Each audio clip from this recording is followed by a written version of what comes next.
Hi, I'm right in the water here at Reversing Falls now. Right behind me, we're looking out onto the salt mud flat itself of the salt marsh. And beyond it, you see a tower. It's probably hard to see, but you see the meandering stream out.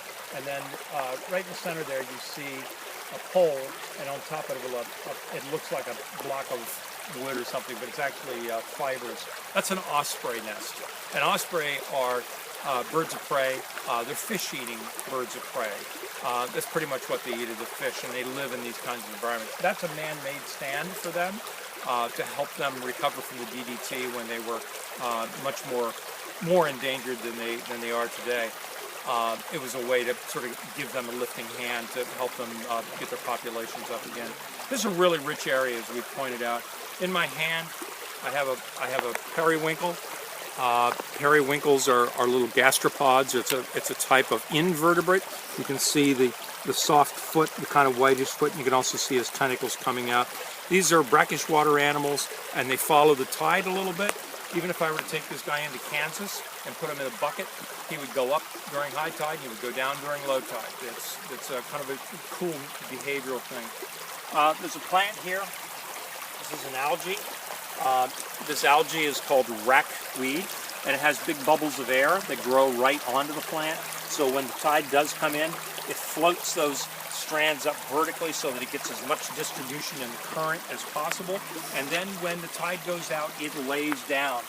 And it lays down to try to cover as much of the plant away from the sun as possible so that it doesn't dry out. It has to stay moist. 6 hours from now, there'll be a new incoming high tide. There are other animals here too. I don't know whether I can find anything very quickly. This is called sea lettuce. This is another green. Whoa, here goes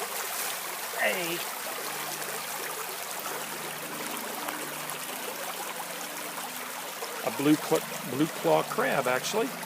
And this area is very rich, and you can see he's going to try to bite me. This time of year, he's all covered with algae.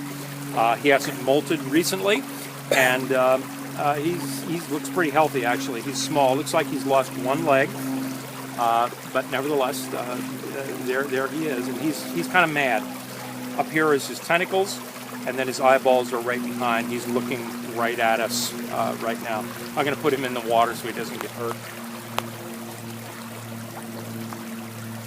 Except he's now landed on my toe. Let me just see what else I can pick up and see here. Just like out in the woods, you pick these things up and turn them over and look. Here's a little tube, and I'm going to bet that this little tube is a type of caddisfly, probably an estuary brackish water little fly. And then you can also see that there are barnacle. This is an old barnacle case, but these are alive here. And those are, again, another type of marine animal that lives in the brackish water and does very well in tidal situations.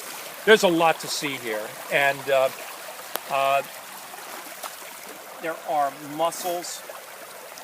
This is the blue mussel. It has a barnacle living on its shell. It's also a dead mussel, but barnacles are living on that. And if we sort through here, we're going to see all sorts of things. We're going to move over and take a look over actually in the mud itself. Thanks.